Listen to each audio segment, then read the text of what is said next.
One huge X factor in all of this is, of course, President Trump, who, as Ian reported, has threatened the North with, quote, fire and fury. And as Ian just mentioned, South Korea is calling on the U.S. to deploy its strongest strategic assets. That could mean reintroducing nuclear weapons. And ABC's David Curley is at the White House for us this morning. David, good morning to you.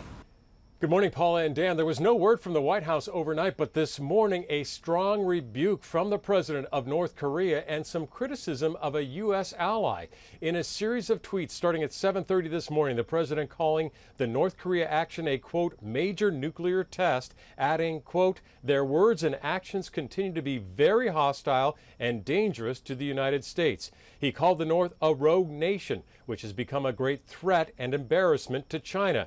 And then he went after the U.S. ally South Korea, saying it is finding, quote, as I have told them, that their talk of appeasement with North Korea will not work. They, the North referring to, only understands one thing. But the president doesn't say what that one thing is.